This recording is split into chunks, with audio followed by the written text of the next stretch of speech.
Thanks for the invitation for this presentation. It's a very nice event.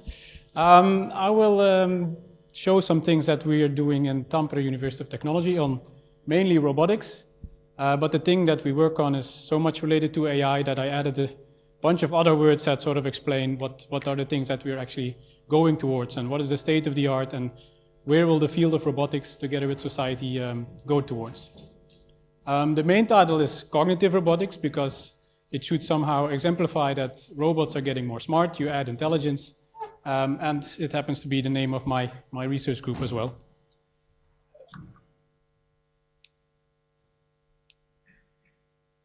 I guess this is not connected. Okay, so quickly an outline of what I will show. I will have two quick slides about my background and the RoboLab that we just started in the university. The main topic is human-robot interaction. What does it mean? What is the state of the art and what are we working on? And I will give some examples, some demonstrations of two cases where what we're working on, which is collaboration for industry and some learning of concepts in service robotics for domestic use of robots. Quickly, my background, as you might notice, I'm not Finnish. I'm not from here. Imported from the Netherlands. I've been throughout Europe for a couple of years now, and the main thing that I've been working on is human-robot interaction. How do people and humans interact with robots, even if they're not qualified or if they have never seen a robot before? How do you design interaction for that? How do you design communication, etc., to make these things happen? The main topics were for this service robots, so in domestic world for the elderly care, and in industry, to have humans and robots cooperating for manufacturing, for example. Nowadays, I'm based in Tampere, where we started this robotics group about a year ago. One slide on the to show this. It was a major decision from the university and from the Finnish government as well to put more emphasis on this. So there was a robotics major that was started in September of last year. This is quite a huge initiative. So in total, there's about 12 research groups, somewhat connected to robotics that interact with this. So besides the typical robotics, it's also groups as artificial intelligence and computer vision that are part of this. There's a lot of cooperation and collaboration with industry. So many companies actually interact and they give us projects, and students can work together to get trained to become the next level roboticists for industry. It's quite successful. Many students sign up. But the main research that we do, also in collaboration with students, of course, is human-robot interaction. So what we try to do is we try to see how robots can actually interact, coexist, cooperate with humans to provide assistance. The main driver that we have to think about is safety. So whatever we do, we have to ensure either by the legislation or by the legal matters that are in place that humans will not come to harm, which is of course difficult. So you have to develop things, you have to develop systems, communication, awareness, such that this is guaranteed. On top is on the right you see the two systems that we mainly work with, some service robots that are state-of-the-art, and some industrial manipulators that are the best you can buy nowadays. I will show some videos of actually how good they are, and you will actually see yourself if you think this is the state of the art. Main research questions. As I said, we want to find out how they can cooperate, how we can make them work together. Perhaps more interestingly is how can we figure out to learn from humans to make interaction better? And this is where the sort of the title of the talk comes into play, the cognition, the cognitive aspect of robotics. Humans communicate in a certain way, and how can we ensure that the technology and the robots that we interact with, that they communicate in a similar way? It would not make much sense if we have robots that communicate in a completely different way and have to adapt to the system, but it should be the other way around. The robots that we work with, they should work how we work. One thing that we found quite early on in the development of this is that there's a huge gap between the expectations and the reality of robotics.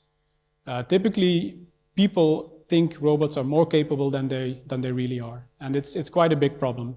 You have to do a lot of explanations and developments, and people think robots are more, that they are better than they really are. And this is exemplified by these two videos on the right. This is a company from the US. Perhaps you have seen these videos. In my view, this is now the state of the art in research. This is the robots that you can buy, or that you cannot buy them actually, but this is the robots that are developed for decades, and the best capabilities you can find here. Now, state of the art in HRI, human-robot interaction. Is there actually any human-robot interaction? You might not see it, but behind the scenes there's people interacting with these robots. So they developed some form of user interfaces to guide these, to start the capabilities of these robots. The people that interact with them, that guide them, they are probably well educated. They probably have a PhD in robotics and they know how the system works, they know how to guide it. But this is typically not something that we can expect normal people to actually do. So the way how we communicate with these systems is not something that we can expect in the very near future. And how do you then actually design such intelligent interaction? That's something that I will try to answer. So as the other part, the previous slide was the state of the art in research. This is more or less the state of the art in industry. How do people program robots? As you can see here, it was simply you hold the robot goes into a so-called zero-G mode, so you can drag it around. You click a button and it records that position, and you do that in a sequence. So you move the robot around and it simply can replicate that kind of motion. In my view, not very high capabilities, but for industry, it works very well. Then cognition. Why do we want to do cognitive robotics? What is the benefit of it? One thing that's very typical for humans is that whatever technology or whatever systems that we work with, we tend to anthropomorphize them. This basically means that we tend to apply some human tendencies to this. We think that machines are more human-like than they really are. We think they maybe even have a soul, or they have some more intelligence than they really have. And of course, this extends a bit to the uncanny valley, which you might be aware of, which means that machines or robots become so human-like that it becomes scary, or it becomes uncanny. And this does not only go to the visual appearance, like a face, but it also goes to the motion of robots. So if we then think that we would like humans to accept robots more, we can use this as a benefit. So if you make machines and robots more human-like, maybe people will accept them better. An added benefit is that if we try to make cognitive capabilities in robots, we can also try to understand how the human mind works, which is perhaps nice to know. Now, these cognitive traits that I talk about, there's a couple of here listed. I'll try to go a bit more detail into a few of them. If I go too fast, perhaps it's better to ask questions later, because there's quite some things I would like to show. But the first one, symbol grounding, quite a famous, I hope, AI problem that in some people's opinion has, and in some other people's opinion has not been solved. I'm not sure what my opinion on this is. But from sort of a robotics point of view, to me it means that how do you give meanings to symbols and words? And how do you connect that meaning to sensor data? So the typical robotics example would be the second one, this object anchoring. You need to create and maintain the correspondence between these symbols, which are in some knowledge base or in some person's head.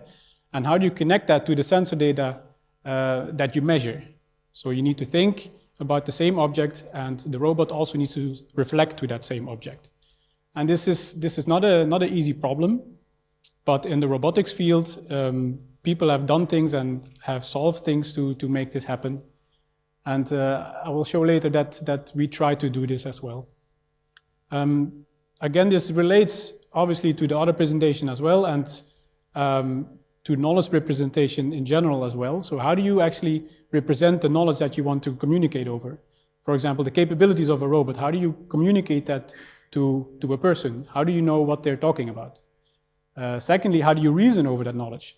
If a robot can do something, how do you make sure that the person knows that it can do something? If it does not know something, how do you add new information? And how do you add that information without programming it in? The communication of this is something that is severely lacking, I think. And at least for robotics, this is something that needs to be improved. One nice example that I have for this is, I read a paper a couple days ago which talked about how people communicate and how does that reflect to human-robot interaction. For example, if I would go to a bar and I would order a coffee, I would ask something like, can I have a coffee? The proper response to this would be, yes, you can have a coffee. But actually what the bartender does, he goes and makes you a coffee. But there's still this little bit of gap between the actual actions, what should be done, and the question that is being asked. So in my view, there should be some update on how we actually talk to robots and how we talk to humans. We are too friendly to robots compared to humans. We should be more strict. But if people don't know that, then it becomes a bit problematic. Okay, so this was a bit more the ideas behind everything. I will now continue with some more concrete examples. Some research ongoing in the lab. First one being human-robot collaboration. The video or the picture on the left is a bit vague, but there's a video in the next slide. So what we try to do here is we try to improve the collaboration between humans and robots. The setting is industrial, so we want to do some assembly task. And we want to improve this communication by projecting information in the environment and by communicating to the human. We do this with a projector, as you can see in the middle figure, and a Kinect sensor, so some vision camera. On the right, you see the perception of this. So the green part on the left is the human and the two arms. The green object here is the object that we manipulate. And the blue-red area is the area of the environment where the human should not go because it's dangerous.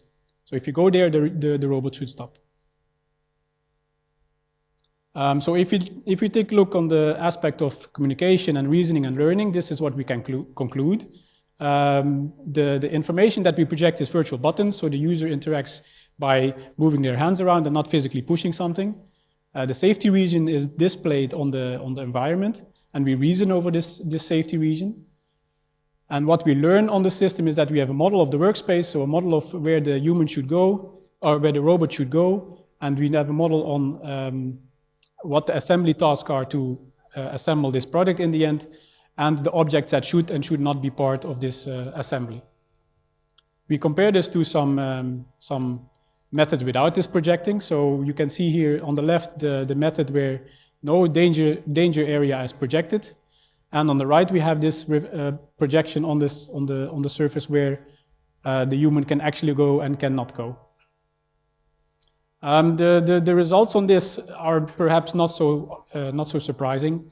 We did a lot of user studies, and people typically not so familiar with robotics, they are more comfortable to use this robot or to use this assembly task on the one on the right side, where you actually get some information projected, and the left side is less easy to use because it's not really expected where the robot should go. So this was a bit of an industrial example. It might look like a toy example.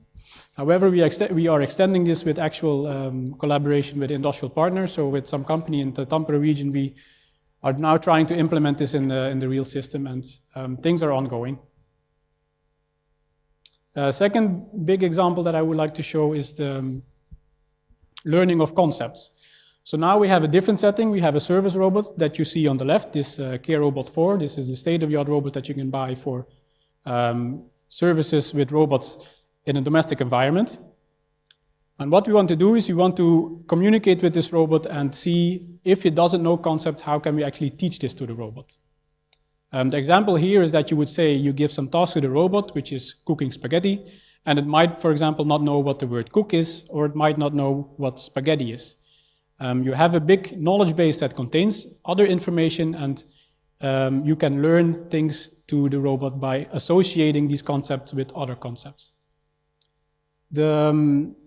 architecture of how this works is shown on the right. So we have an input layer that looks at what the person says to the robot, some natural language processing. We have a knowledge management system which contains all the information that the robot knows, its capabilities, the words that it does recognize, and what the capabilities of its own actions are. And we reason over this knowledge by some queries that we can call over this knowledge base. The actions that the robot can do based on this reasoning are, in this case, speech and some movement. Again, the short overview, we look at speech queries for the communication.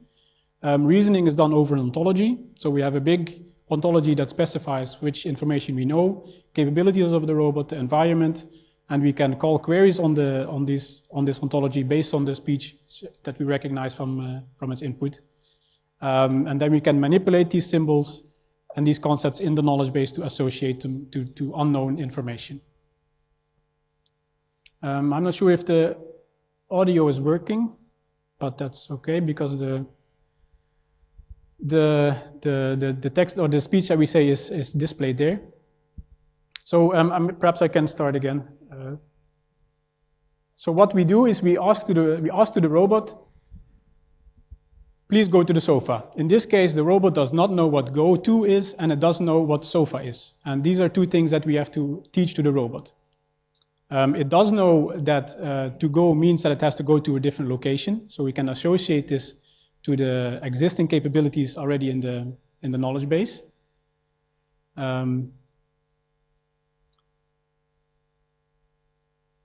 So we say to the robot, move to the place is actually something that it should connect to go to.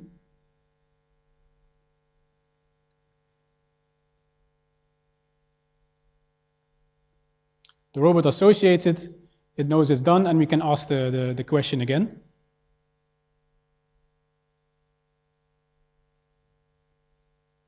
Now that it knows go to, it doesn't know the next word, so sofa is unknown.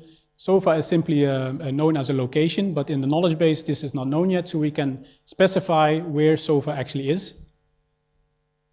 And it has a map of its environment, and we can simply have another semantic annotation of a location of this sofa in the environment. And we teach to the robot where this is.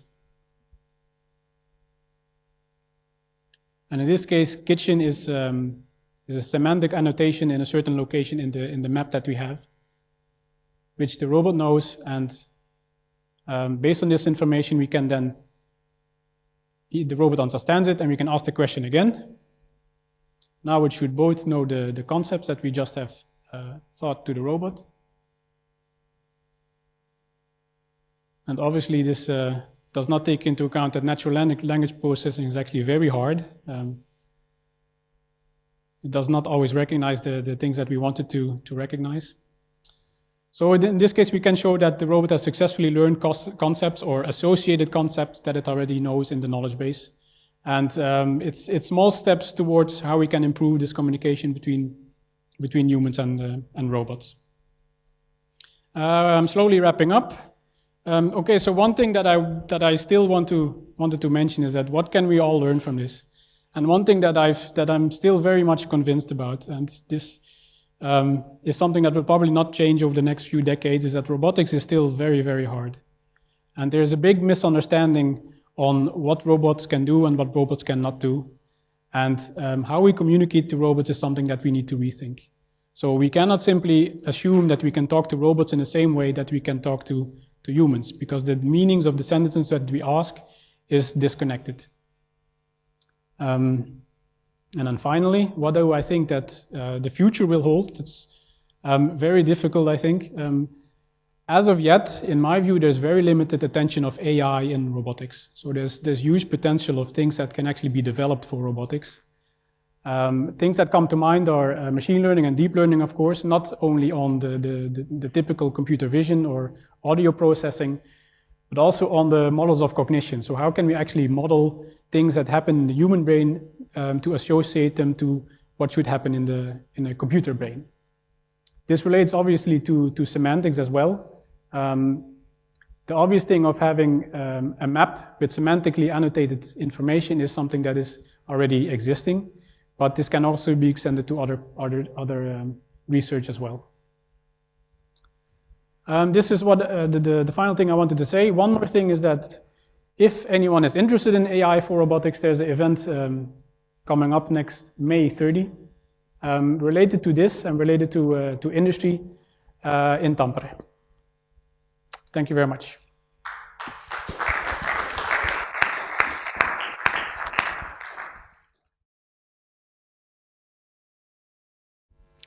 Thank you very much. I don't know anything about robotics, so maybe I'm asking silly questions, but in the beginning you said something like we want that robots behave like humans, or that they move like humans, or do things like humans do. I'm not really sure why they should do that. Why shouldn't we have robots that do exactly what humans cannot do well? Yes, you're absolutely right. You have to question whether you want such capabilities.